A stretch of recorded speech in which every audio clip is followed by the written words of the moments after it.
Thank you so much for joining us. What's your reaction to David Weiss being appointed special counsel? This is a classic case of the fox watching the henhouse. I mean, just when I think I've seen every level of corruption from these people, there's just something new. This is what their goal is. Their goal is definitely to make sure that it's going to be harder for the Judiciary Committee and the Oversight Committee to investigate. They're going to say actively under investigation, under investigation. We can't tell you anything, number one.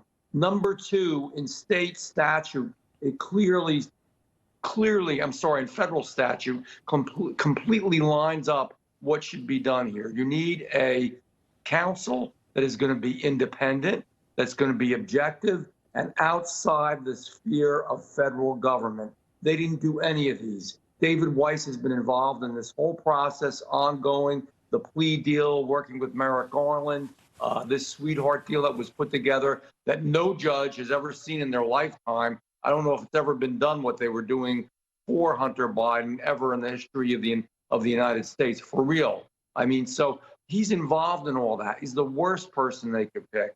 It's somebody who's not going to do the job that needs to be done. And they had a real chance maybe to get just a tiny bit of confidence back from the American people if they had appointed somebody that was objective, that was smart, that wasn't under the sphere of the federal government. And not only is he under the sphere of the federal government, he's actually involved in the process over the years that didn't do anything. Why would we think that the people who didn't do anything about this for years are now, because you're calling somebody a special counsel, going to go forward and do something? It's nonsense, and it's terrible, and it's just one more reason that people aren't going to have confidence in this great country. It's a shame. Congressman, I got a double question for you. First, it looks like, and bootstrapping on what Congressman Doug Collins just said, to some extent, Chairman Comer and the Oversight Committee is exposing not only more revelations about what happened with the Biden family and the payments,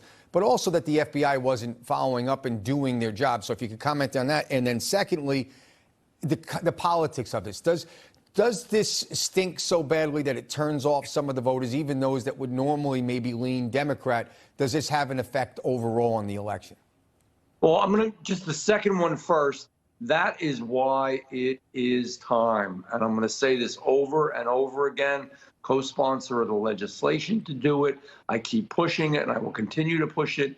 It is time for an impeachment inquiry. That will help us to get around this. That will help us to still be in judiciary and in oversight to investigate and to get some of the information that we need. For those that are watching, why is an inquiry good? Because it gives you more subpoena powers. It gives you more investigatory powers. It makes you stronger in what you do as a committee. So that's something that we need to do, in my opinion, ASAP. I think that's really important. And I already forgot your first. What was the first part?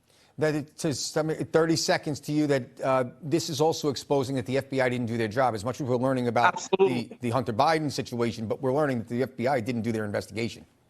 They didn't do their job. All they did was make a sweetheart deal with the Department of Justice for Hunter Biden. So why would we expect these people, what they've put together here, to do anything different? They aren't even actively investigating.